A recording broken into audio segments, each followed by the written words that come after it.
Ok, je vous explique mon plan, s'écria Yuri après avoir réfléchi quelques minutes. À ces mots, Max et Xia s'assirent par terre et Aladita se fit apparaître une chaise d'énergie scintillante dans laquelle elle se lova confortablement. Tu peux y aller, on est installé, dit-elle avec un grand sourire. Ça va pas être si long que ça, bougonna Yuri. Bon, on sait que les tripates veulent envahir la planète des bouboules pour s'y installer. Il leur faut donc. Xia pouffa et Max ouvrit de grands yeux. Tripates et bouboules s'exclama-t-il. Yuri, la prochaine fois, c'est nous qui choisirons les noms des extraterrestres, tu veux bien?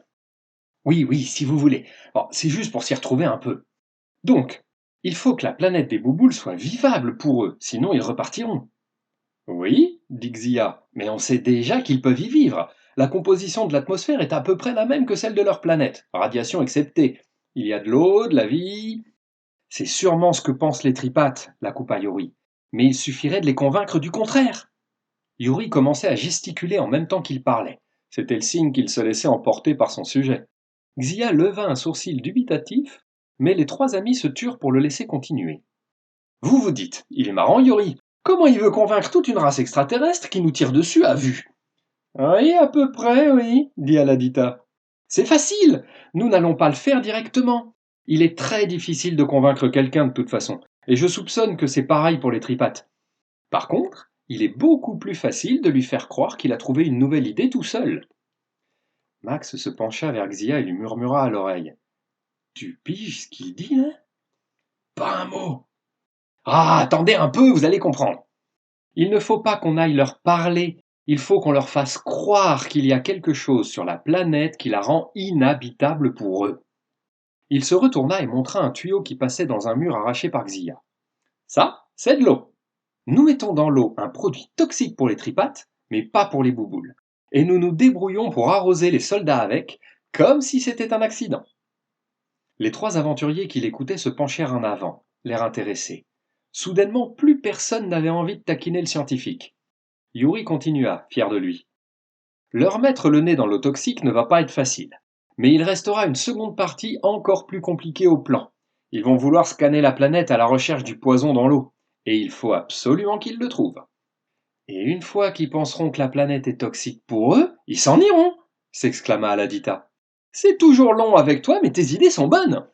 À la demande de Yuri, Max fonça dans les couloirs pour retrouver l'endroit où il avait fait exploser le fusil d'un tripate. L'extraterrestre avait été blessé et un peu de sang était tombé par terre.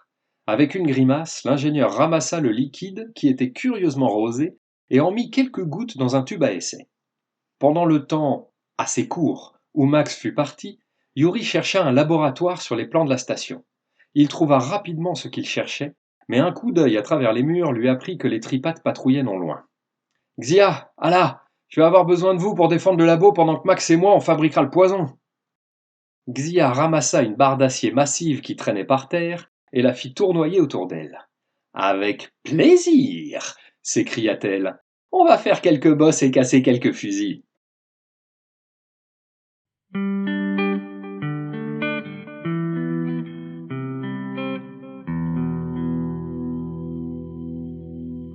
Depuis que Xia ne retenait plus les vaisseaux de débarquement, le nombre d'assaillants avait beaucoup augmenté. Ils se regroupaient et se réorganisaient. D'après Yuri, qui jetait des coups d'œil à travers les murs, les troupes tripates se rapprochaient dangereusement. Les deux garçons étaient déjà au travail. Ils s'étaient retranchés dans un laboratoire et avaient fermé les portes. Yuri avait rangé les microscopes qui ne lui servaient à rien et avait recouvert une paillasse de divers produits chimiques. Max, à l'aide de sa super vitesse, l'aidait au mieux à accélérer les recherches. À chaque fois qu'il fallait aller chercher quelque chose dans un placard, Yuri l'indiquait et le jeune Français le ramenait en un clin d'œil. Lorsqu'il fallait remuer des produits chimiques liquides, une solution, comme disent les scientifiques, Max s'en chargeait. Pendant ce temps, les filles ne chômaient pas non plus. Elles montaient dans le couloir des pièges et des barricades pour ralentir leurs ennemis. Pour déplacer des objets lourds, Xia se servait de sa super force et Aladita fabriquait des chariots ou des leviers en énergie scintillante. Elle n'avait pas tout à fait terminé lorsqu'une grenade roula soudainement à leurs pieds. Aussitôt, elle fut recouverte d'une coupole d'énergie, comme si on avait placé un saladier dessus. L'explosion illumina l'intérieur pendant une fraction de seconde et la fumée envahit le couloir lorsqu'Aladita laissa l'énergie disparaître. Ah ouais, une grenade, carrément, s'exclama Xia. Elle posa une lourde poutre d'acier sur son épaule leva le menton d'un air provocateur et lança d'une voix grave. Vous voulez la jouer soft? Je ne suis pas contrariante. Vous voulez la jouer hard? On va la jouer hard. Avec un petit ricanement, elle lança la poutre dans la direction d'où était venue la grenade. Un cri monta aussitôt à travers la fumée. De toute évidence, elle avait touché quelqu'un. À mon tour! Cria Aladita. Je vais vous montrer comment on négocie chez les humains. Un énorme marteau bleuté apparut au-dessus d'elle, commença à frapper au hasard dans la fumée. On aurait dit un épisode de Tex Avery. La jeune indienne avait même marqué 1000 tonnes sur le côté. Les extraterrestres se mirent à courir dans tous les sens pour éviter les coups. L'un d'eux se mit à brailler ce qui ressemblait à des ordres. Rapidement, les soldats se réorganisèrent et se cachèrent derrière des portes ou des meubles. Les coups de feu commencèrent à retentir, et les projectiles fusèrent dans le couloir. Le marteau géant disparut, et un bouclier apparut devant chacune des deux amies. Les balles jetaient des éclairs à chaque fois qu'elles s'écrasaient sur les barrières d'énergie. Xia ne riait plus. Elle se jeta au contact en poussant un cri de guerre qui aurait fait pâlir de peur un guerrier viking. Une table derrière laquelle s'abritaient deux tripates vola dans les airs, brisée net en deux par la charge de la jeune fille. Elle attrapa les deux extraterrestres par le cou, chacun d'une main, et les souleva dans les airs en grimaçant. « On ne tire pas sur ma copine !» grogna-t-elle en détachant tous les mots. Alors que les deux soldats agitaient leurs 6 pattes et leurs 4 bras dans tous les sens, Xia les écrasa soudainement l'un contre l'autre.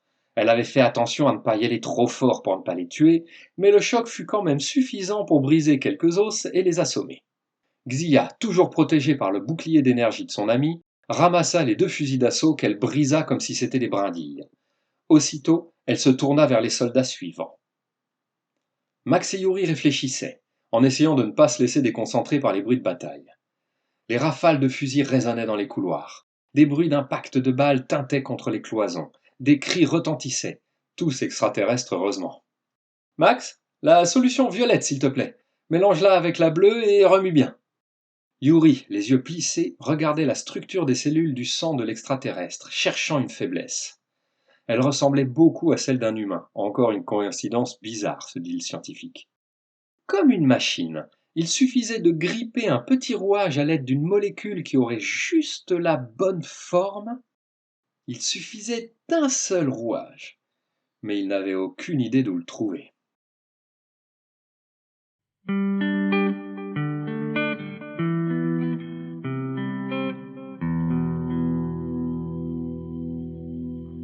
Au milieu des cris extraterrestres, des sifflements de balles et des détonations de fusils, résonna soudainement le hurlement de Xia.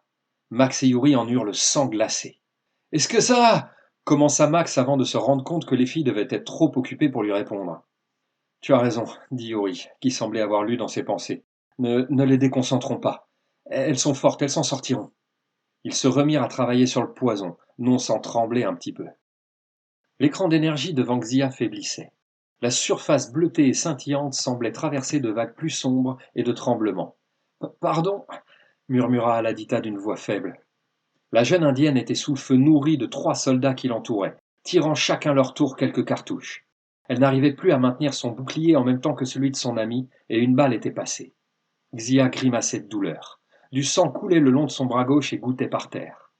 De l'autre main, elle tenait toujours un banc métallique dont elle se servit pour assommer le tripate qui venait lui tirer dessus. Alors qu'elle se tournait vers Aladita pour l'aider avant qu'elle ne cède à la fatigue, 3 autres soldats surgirent. Il y avait 3 fusils d'assaut dressés contre elle et 3 autres qui tiraient sur la jeune indienne. Jamais elle ne pourrait tenir. « Ok » grinça-t-elle entre ses dents. « J'aurais bien aimé avoir la super vitesse de Max, finalement. » Le temps semblait presque ralentir, mais Xia ne voyait pas d'échappatoire. Elle ne serait pas assez rapide pour assommer les 3 soldats qui la menaçaient avant qu'ils ne tirent. Aladita ne réussirait plus à les protéger toutes les deux du déluge de balles que les tripates faisaient pleuvoir sur elle. C'était sans issue. « Ça y est !» s'écria Yuri en levant les bras au ciel. « Un peu de cette solution dans l'eau et les tripates deviendront hémophiles. »« C'est parfait, » répondit Max. « Ils n'en mourront pas, mais ça devrait les forcer à faire demi-tour. De ton côté, t'as trouvé comment les mettre dans le réseau d'eau de la station et dans l'eau qu'ils prélèveront de la planète ?» Max travaillait sur un ordinateur fixé au mur. Il se tourna vers son ami en souriant. « Évidemment, » dit-il. « Enfin, pour la station, ça va être facile. Pour le reste, il va falloir parler aux bouboules. » Xia ferma les yeux, attendant le coup de grâce. Tout son corps se contracta involontairement lorsqu'elle entendit une série de coups de feu résonner dans le couloir. Il lui fallut quelques secondes pour se rendre compte qu'elle n'avait mal nulle part. Elle ouvrit les yeux et découvrit 2 tripates en train de se convulser par terre, gigotant comme des poissons hors de l'eau, et le troisième en train de tirer sur les murs. Mais que se passe-t-il dit-elle pour elle-même. Un éclair jaillit soudain d'une paroi, traversa le couloir et frappa le troisième soldat qui s'écroula à son tour. Schmar s'exclama la jeune fille. L'espoir revint instantanément, et Xia se précipita vers les 3 soldats qui tiraient sur Aladita. L'indienne était à genoux par terre, tête baissée, les traits tirés par la fatigue.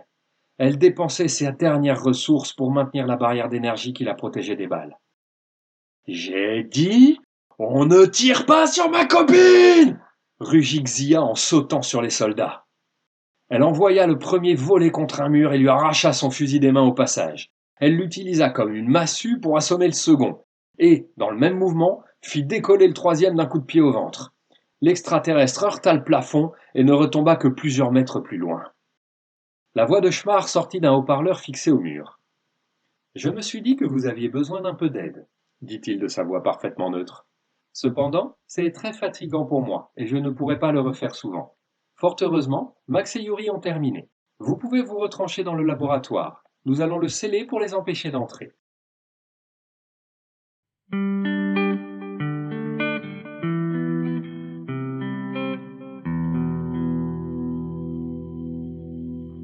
Xia, tu es blessée s'exclama Yuri lorsqu'elle entra dans le laboratoire aux côtés d'une Aladita qui tenait à peine sur ses jambes.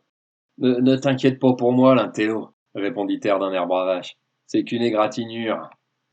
Malgré son ton provocateur, le sourire de Xia montra bien qu'elle était touchée par l'inquiétude de son amie. Yuri ne prit pas la peine de lui répondre. Il regarda le sang qui gouttait le long de la main de la jeune fille. Son regard remonta sur la manche trempée de rouge, et il plissa les yeux. « Tu regardes encore à travers mes vêtements ?» demanda Xia en essayant d'avoir l'air en colère. « Oui, et ce n'est pas une égratignure. Laisse-moi m'en occuper. » Xia ouvrit la bouche pour répondre lorsqu'elle fut prise de vertige. Toute la pièce tangua autour d'elle, sa vue se troubla et elle frissonna, brusquement frigorifiée. Elle se serait écroulée si Yuri ne s'était pas précipité pour la rattraper et la soutenir jusqu'à une paillasse. Il écarta les produits posés dessus de sa main gauche et aida son ami à s'allonger. Un coup de vent agita la pièce, et soudainement du matériel de premier secours avait remplacé les fioles de produits chimiques. « Merci, Max, » dit Yuri en regardant le bras de Xia d'un air concentré. « Tu peux t'occuper de mettre le poison dans l'eau, je m'occupe d'elle. » Le petit rouquin disparut aussi sec dans un claquement d'air et se retrouva devant un mur avec un chalumeau. La flamme bleutée siffla lorsqu'il commença à découper la paroi.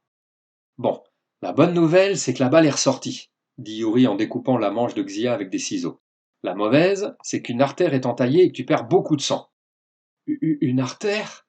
fit la voix faible d'Aladita. « Les artères partent du cœur et amènent le sang plein d'oxygène dans les organes de ton corps, » répondit Xia aussi faiblement. « Les veines font le chemin inverse et remontent le dioxyde de carbone vers les poumons. » « C'est donc un gros vaisseau sanguin, compléta Yuri, et la coagulation ne suffira pas à empêcher Xia de perdre son sang. La coagulation, c'est quand le sang devient dur pour boucher les trous. C'est pour ça que t'as des croûtes quand tu te blesses. D'ailleurs, dit Max, le poison qu'on a fabriqué rendra les tripates hémophiles, c'est-à-dire que leur sang ne coagulera plus, et que la moindre égratignure saignera des heures. Aladita acquiesça de la tête, trop fatiguée pour répondre, et mordit dans une barre de céréales. L'autre bonne nouvelle, dit Yuri avec un sourire d'encouragement, c'est que voir à travers la peau et les muscles de quelqu'un, c'est super pratique pour recoudre. En prononçant ces mots, il brandit victorieusement un fil et une aiguille. Xia en profita pour tomber dans les pommes. « Eh ben en voilà une nouvelle !» dit Max sans cesser de jouer du chalumeau. « Même le Terminator a ses limites !» Il releva la visière protectrice qui lui couvrait les yeux pendant qu'il soudait et jeta un regard lourd et sérieux à Yuri. « Retape bien notre Xia, hein, continua-t-il. Moi, je m'occupe de ceux qui lui ont tiré dessus. » D'un coup sec, il arracha la plaque métallique qu'il venait de découper dans le mur. Dans la cloison, il y avait 2 tuyaux que rien ne distinguait l'un de l'autre. « Lequel est le circuit anti-incendie » demanda-t-il. « Celui de gauche, » lui répondit Yuri après avoir jeté un coup d'œil. Max sortit une perceuse et fit un trou dedans. L'eau se mit à gicler, arrosant copieusement Aladita assise un peu plus loin, au bord de l'endormissement. « Oups, pardon !» dit Max sans réussir à ne pas rire. La jeune indienne lui jeta un regard noir et se traîna un peu plus loin. Pendant ce temps, l'ingénieur fixa un autre tuyau au trou et s'en servit pour injecter le poison d'Yuri. « C'est maintenant que ça devient drôle, murmura Max en prenant une grande inspiration. Il s'approcha de la porte qu'ils avaient bloquée. Il tapota quelques commandes sur le clavier d'ordinateur fixé à côté et se retourna vers ses amis. « Bon, Ala, j'ai besoin de toi. Tu gardes cette porte ouverte 30 secondes, pas une de plus. Si je ne suis pas revenu d'ici là, je me débrouillerai autrement. » Sans laisser le temps à son ami de répondre, Max déverrouilla la porte, l'ouvrit et disparut en un éclair.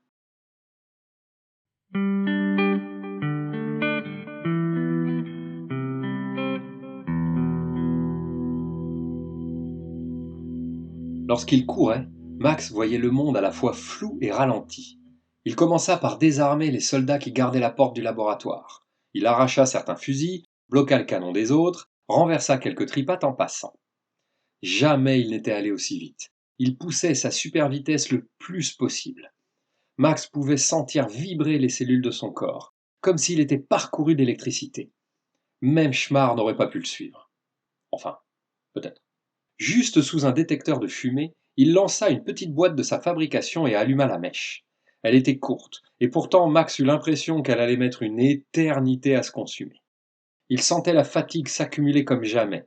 Il fallait tenir 30 petites secondes. Les soldats ne devaient pas avoir le temps de tirer dans le laboratoire et encore moins de l'attaquer. Il allait les occuper en attendant que sa grenade fumigène faite maison explose.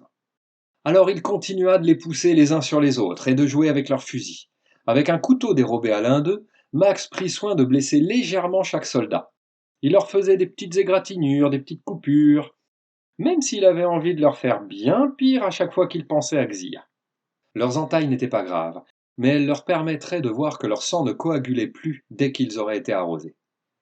Enfin, au bout d'un temps qui lui parut infini, Max vit la mèche terminer de brûler, une petite explosion magnifique au ralenti, et la boîte se mit à libérer une quantité impressionnante de fumée noire.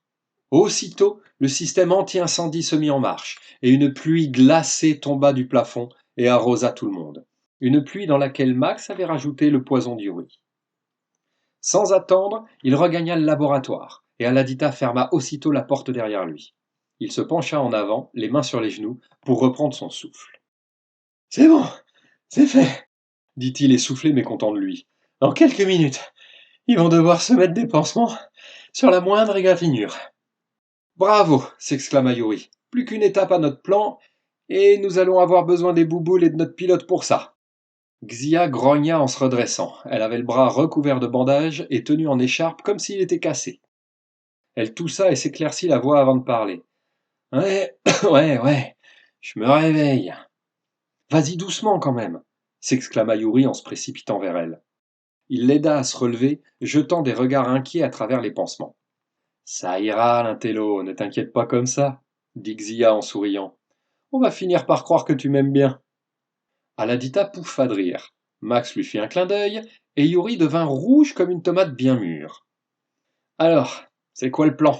demanda Xia. Trop heureux de changer de sujet, Yuri se lança dans l'explication. On pense que les extraterrestres vont vouloir tester l'eau de la planète. Ils vont envoyer quelques soldats là-bas récupérer un échantillon du coup. Il faut prendre les réserves de poison et descendre avec la navette pour le distribuer à toutes les bouboules que tu as déjà débarquées. » Xia haussa un sourcil. « Leur donner ? Tu veux dire poser la bouteille dessus ? » Non, c'est là que ça se complique. Il faut expliquer aux bouboules qu'elles doivent nous aider à mettre le poison dans l'eau des rivières, des lacs, dans le maximum de points d'eau douce autour des zones d'atterrissage.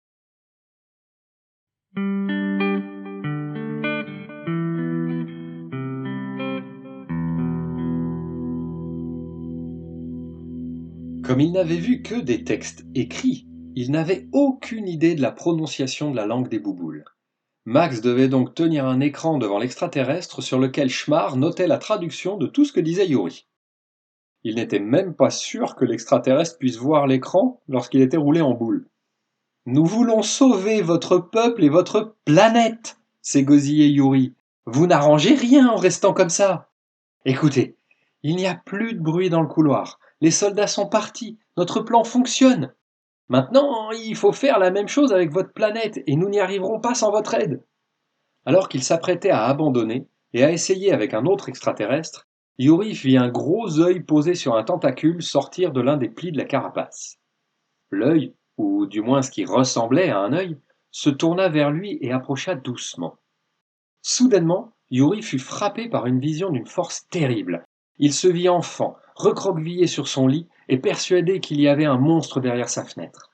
Il se rappelait de cette nuit. Ce n'était qu'une branche qui venait frotter contre le volet, mais il n'avait jamais eu aussi peur de sa vie. La peur, murmura-t-il. C'est pour ça que vous êtes roulé en boule.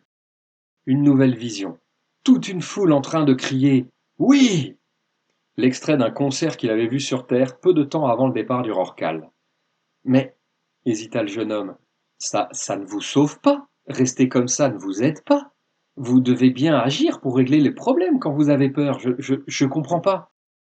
L'œil se tendit un peu vers lui, et ce fut une cascade d'images qui déferla dans son esprit. Il vit des bouboules recroquevillées, d'où sortaient des larves plus petites. Certaines ressemblaient à celles qui avaient attaqué le Rorcal, d'autres étaient totalement différentes. Il vit ces larves bouger, agir, accomplir des actions très précises pour lesquelles elles avaient été fabriquées, et il comprit. « Vous agissez !» s'exclama-t-il. « C'est juste que vous ne le faites pas avec vos corps. Vous fabriquez ces larves pour qu'elles servent un but précis, qu'elles résolvent la situation qui vous fait peur, c'est ça ?» À nouveau la foule qui crie son « Oui !» tonitruant. « Tu parles tout seul, Yuri ?» demanda Max. « Non, non, la bouboule, elle m'envoie des images. »« Et pourquoi juste à toi ?» demanda Aladita un peu vexée. Aussitôt, les trois autres aventuriers reçurent les visions qu'avait eues Yuri. Ils firent un pas en arrière, sursautèrent et poussèrent des petits cris de surprise. L'extraterrestre avait montré des gens qui attrapaient des balles au dernier moment, un cavalier qui évitait une branche d'arbre qu'il n'avait pas vue, une voiture faisant un écart pour éviter un chat qui traversait la route. « Ah !» murmura Yuri en réfléchissant. « Des réflexes, ce sont des réflexes. » La foule cria. « Oui !» Vous ne créez pas volontairement les larves, ce sont des réactions réflexes. Vous ne choisissez pas vraiment, n'est-ce pas? C'est pour ça qu'il y avait la larve dans la sonde extraterrestre que nous avons trouvée, dit Max. Ils ont eu peur de la race qui l'avait fabriquée, et pouf, quelqu'un a pondu ce petit machin qui a failli tuer tout le monde sur le Rorcal, sans même le faire exprès. Oui! Cria la foule dans leur tête. Je ne comprends pas. Ici, vous êtes tous recroquevillés, mais vous n'avez créé aucune larve pour vous défendre. Pourquoi? Un instant passa sans qu'aucune image ne naisse dans leur crâne. Ce ne fut qu'au bout de quelques secondes que l'image du père de Yuri se matérialisa et haussa les épaules en disant à son fils « Je ne sais pas. »« Bon, » dit Aladita qui commençait à s'ennuyer, « c'est quoi ton nom ?» Une série de formes bizarres, de sons et de lumières magnifiques imprima leur cerveau pendant quelques secondes. « Ah !» répondit la jeune fille. « Bah, on va plutôt t'appeler Turbo, ok ?»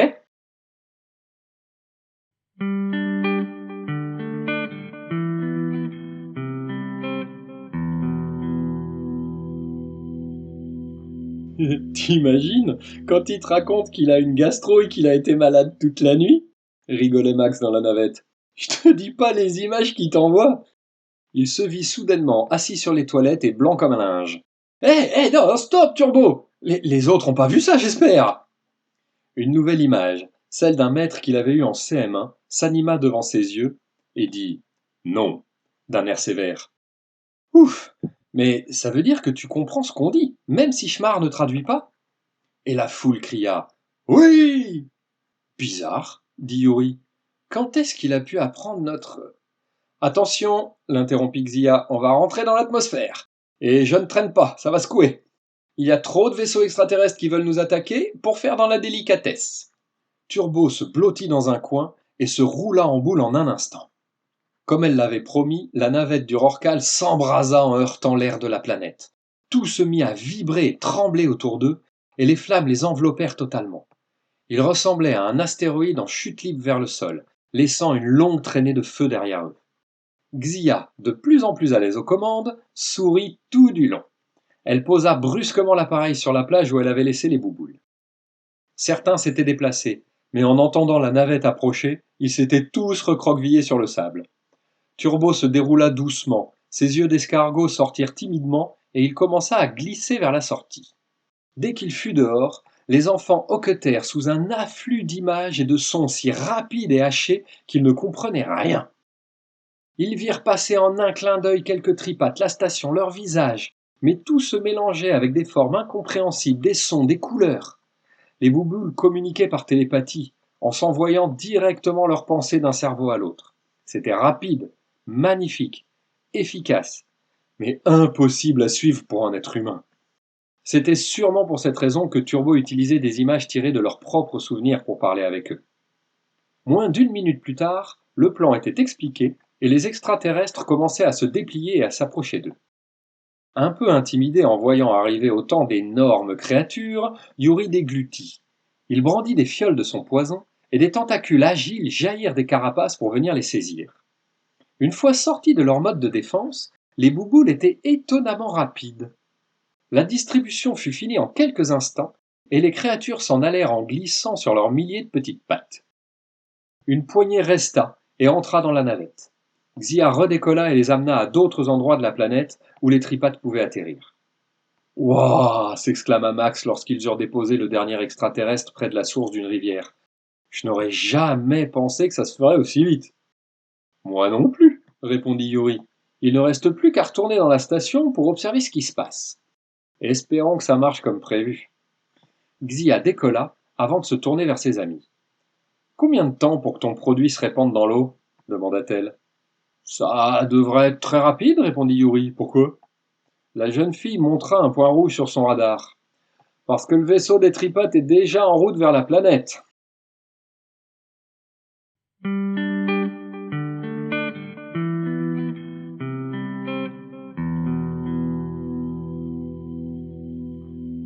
Il faut que ça marche, il faut que ça marche, il faut que ça marche. Yuri répétait sa petite phrase en faisant les 100 pas dans le laboratoire.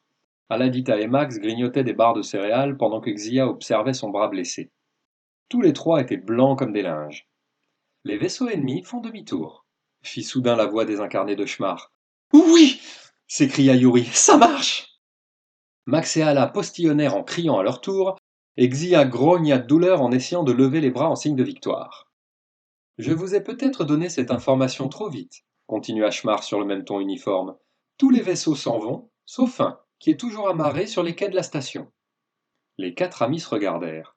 « C'est bizarre, » dit Max. « Ce sont des soldats. S'il y a eu un ordre de se replier, pourquoi ces derniers restent-ils en arrière ?»« Allons voir, » dit Aladita. « Je commence à en avoir marre d'eux. S'il n'en reste que quelques-uns, on va les mettre dans leur vaisseau à grands coups de pied au... » Elle hésita. « Coup de pied dans la patte arrière, » termina-t-elle. Avec un soupir de résignation, Xia commença à se lever de sa chaise en se tenant le bras. Chaque mouvement tirait sur ses points de suture et lui arrachait une petite grimace. En rougissant un peu, Yuri lui proposa son bras pour l'aider. « Hé, je suis capable de... » commença la jeune fille par réflexe. « Ah, et puis finalement, vu que tu m'as charcuté avec du fil et une aiguille, j'ai bien gagné le droit de me faire soutenir un peu. » Ils se firent un sourire et Yuri l'aida à se redresser. Max et Aladita, fatigués, grognèrent en se mettant en route. Ils firent la moitié du chemin, boitillant plus ou moins, traînant des pieds, avant que Schmar ne reprenne la parole. « Ça y est, le dernier vaisseau s'en va. »« Ils avaient peut-être un souci pour démarrer ?» dit Aladita. « Je n'aime pas ça, » maugréa Xia. « C'est louche. »« Je trouve aussi, » lui répondit Max avant de prendre une profonde inspiration. Il disparut aussitôt dans un claquement de vent. À peine quelques secondes plus tard, il appelait par radio. « Les amis ? Quelqu'un sait désamorcer une bombe extraterrestre ?» Ils oublièrent leur fatigue et leur douleur et se mirent à courir vers le hangar pour rattraper Max. « Comment ça se présente ?» cria Yuri. « Une boîte, grosse comme une petite voiture, avec des lumières qui clignotent dessus et deux grosses cuves de produits chimiques. Il y a un mécanisme de transfert qui doit permettre aux deux liquides de se mélanger, je suppose. À mon avis, il vaut mieux éviter que ça se produise. »« Et il y a un sas dans ton fichu hangar ?» demanda Xia qui commençait à s'énerver. « Oui, il y en a un, assez grand pour mettre la bombe, Mais je suis pas assez costaud pour la porter et avec ton bras... Ne t'occupe pas de mon bras. Je veux que tu programmes le sas pour que la porte extérieure s'ouvre avant que l'air soit vidé. Tu peux faire ça? Tu veux l'éjecter dans l'espace comme avec une sarbacane? Bien sûr que je peux faire ça. Quelques minutes plus tard, lorsqu'ils arrivèrent dans le hangar, Max avait terminé de reprogrammer le sas. Il trépignait autour de la bombe en regardant le cadran dont il ne pouvait pas lire les chiffres. Pour ce qu'il en savait, il pouvait exploser n'importe quand. À peine entré dans le hangar, Xia se dirigea d'un pas décidé vers la bombe et la poussa de son épaule indemne. Elle grogna et Yuri regarda sa blessure pour voir si elle se rouvrait. Pour le moment, c'était douloureux, mais tout allait bien. La bombe glissa doucement en grinçant sur le sol métallique. Max et Aladita se mirent à côté de leur ami pour l'aider à pousser, en sachant très bien qu'il ne faisait pas une grosse différence. Quelques instants d'effort plus tard, l'engin était dans le sas et Max tapotait sur le clavier. Il ferma la porte intérieure et ouvrit aussitôt la porte extérieure sans avoir vidé l'air. Ils entendirent un fou sec à travers la cloison. Elle est partie, dit Yuri qui regardait encore à travers les murs. Et elle s'éloigne de là. Une détonation énorme secoua toute la station et les jeta par terre. Un instant, les 4 aventuriers craignirent d'avoir été trop lents. Tout allait se disloquer sous l'effet de l'explosion. Heureusement, ce ne fut pas le cas. Et c'est la voix de Schmar qui brisa le silence. Votre timing était parfait. L'explosion a sûrement été enregistrée par les radars des tripates sans qu'ils puissent savoir que ce n'était pas la station. Il croit qu'on a explosé? Demanda Aladita. Oui, rigola Yuri. Au moins, on est sûr qu'ils reviendront pas après notre départ. On retourne à la navette? Demanda Xia, essoufflée et toute pâle. J'ai hâte d'être sur le Rork. Les radars de la station détectent une nouvelle menace, l'interrompit Schmar.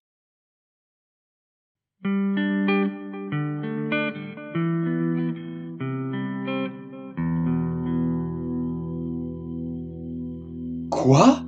Encore? S'exclama Xia. Les 4 amis se précipitèrent sur l'ordinateur le plus proche et affichèrent les échos-radars. Ah, c'est pas possible, souffla Max. C'était une véritable armada qui s'approchait de la station. Des centaines de vaisseaux de toutes les tailles, armés jusqu'aux dents. Les caméras extérieures pouvaient afficher les images. Max appuya sur une série de boutons et les nouveaux attaquants apparurent sur l'écran. Des vaisseaux gigantesques, ayant la forme de 2 étoiles posées l'une sur l'autre, étaient accompagnés d'hordes de petits chasseurs en forme de lune. Ils étaient à la fois beaux et terrifiants. Mais je les ai déjà vus, s'exclama Yuri.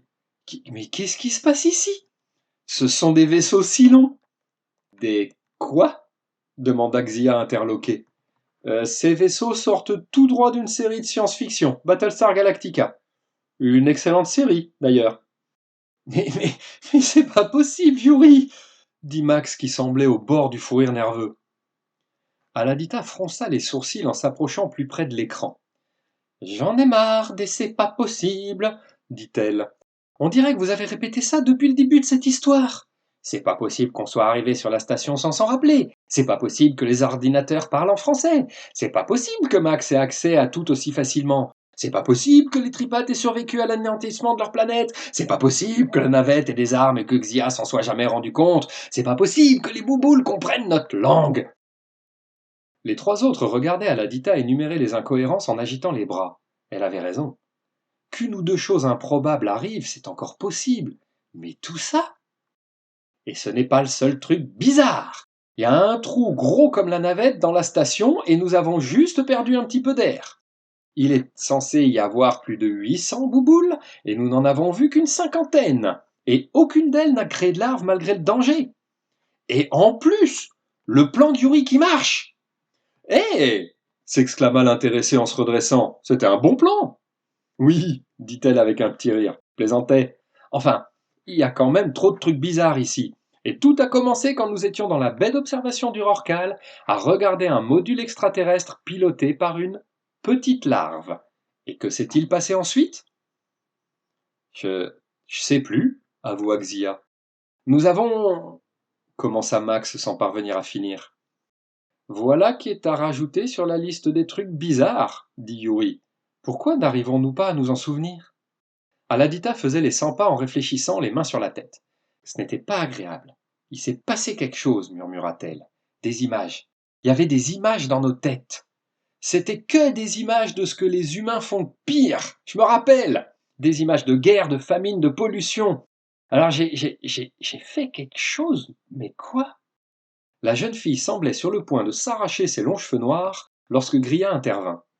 Tu leur as dit que les humains c'était pas que ça, là, s'exclama-t-elle. Tu leur as envoyé de belles images, je me souviens. Mais oui, c'est ça, cria l'indienne en s'illuminant d'un grand sourire. Elle se mit à sautiller sur place en serrant les poings. Nous n'en sommes jamais sortis. Elle jetait des regards à tous les objets, au mur, au plafond, comme si elle voulait voir à travers. Ce ne sont que d'autres images. Elle se frappa plusieurs fois le front du plat de la main. Ce sont encore des images dans nos têtes. Elle se mit à hurler en fermant les yeux de toutes ses formes. Laissez ma tête tranquille, méchante bestiole! Xia, Max, Yuri et Aladita s'évanouirent tous en même temps.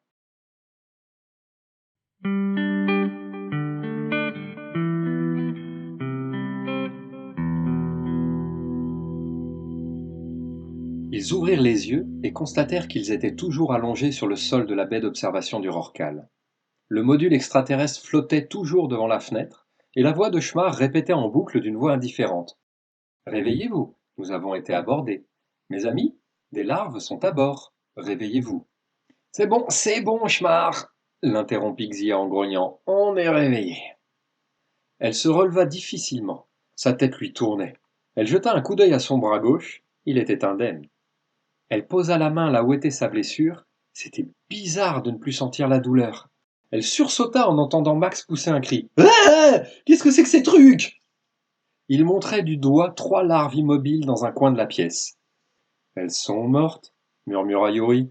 Elles sont créées par réflexe par les bouboules, elles ont un but précis, et ce but devait être de nous garder dans ce drôle de sommeil.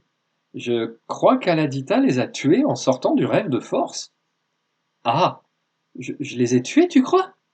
Oui, mais t'inquiète pas. Ce sont des armes, des moyens de défense, même si elles sont vivantes. C'est un peu comme un bourgeon sur une branche, sauf que ça pousse sur une bouboule. Mais de toute façon, tu n'avais pas le choix, là, s'exclama Xia. Ces trucs nous auraient gardés dans des rêves de guerre et de bataille jusqu'à la fin de nos jours. On a bien tué la première larve qui a attaqué le Rorqual aussi. Yuri lui posa la main sur l'épaule. Xia a raison. C'est aussi dans l'ordre naturel de se défendre si on est attaqué. En l'occurrence, tu as défendu nos vies à tous, et même celles des 5000 passagers du Rorqual qui ne peuvent pas s'en sortir sans nous. Une image apparut soudain dans leur esprit. Une porte de maison qui s'ouvrait sur un salon bien éclairé, décoré avec soin, et sentant bon le chocolat et les gâteaux. Ah non, ça va pas recommencer, grogna Xia en se tournant vers le module qui flottait de l'autre côté de la vitre. Non, dit Yuri, je crois que c'est une invitation. Comme pour confirmer ce qu'ils venaient de dire, ils virent passer dans leur tête les images de toutes les bouboules qu'ils avaient sauvées dans le rêve. De la première que Xia avait portée sur son dos jusqu'au sauvetage de Turbo et du reste de la station. Ils virent même la chinoise faire attention à tirer sur les moteurs des vaisseaux ennemis et aller sauver le soldat tripate dont elle avait percé la verrière. En effet, dit Max en souriant, nous ne sommes pas dangereux, enfin à part Xia bien sûr. La jeune fille lui colla une tape à l'arrière du crâne pour la forme. Mon bras n'est pas blessé finalement, je voulais juste être sûr. Les 4 aventuriers décidèrent d'accepter l'invitation des bouboules et montèrent dans la navette. Je crois que mes canons laser vont quand même me manquer un petit peu, remarqua Xia en faisant un clin d'œil. Ce serait peut-être une bonne idée de monter 1 ou 2 armes sur cette navette, juste au cas où on rencontre de méchants soldats aliens sans qu'on soit dans un rêve. Elle suivit le module bouboule qui fit le tour de la géante gazeuse. Ils approchèrent de la seconde planète tellurique du système, c'est-à-dire faite de roches et de métaux. Elle avait même de l'eau et une atmosphère. Une planète habitée par toute une civilisation extraterrestre. Soudain, un léger tremblement agita la navette et Xia lâcha les commandes. Nous venons d'être pris par un faisceau de gravité, un graser, si je me rappelle bien, dit-elle. Je crois qu'on va nous faire atterrir. Vous croyez qu'ils n'ont pas confiance en mes talents de pilote? Une série d'images s'imposa à eux. Des accidents, des tuyaux qui percent, des réacteurs qui s'emballent, des pilotes qui tombent malades. Je crois qu'ils essayent de nous dire qu'il y a toujours un risque, rigola Yuri. Le prends pas mal, Xia. Les images changèrent et devinrent plus festives. Ils virent des Hawaïens distribuer des colliers de fleurs, des gens faire la fête, accueillir des amis ou de la famille les bras grands ouverts. On nous souhaite la bienvenue, s'écria Aladita. On va visiter une planète extraterrestre, une vraie, avec des villes, des constructions pleines de bouboules bizarres. On pourra leur poser plein de questions, on va pouvoir se balader, on va découvrir comment ils vivent. Elle se mit à applaudir d'enthousiasme, un sourire énorme sur les lèvres. Il n'y aura pas de comète à éviter, pas d'insectes géants, pas de radiation ou de robots tueurs. La prochaine exploration, elle va être trop bien.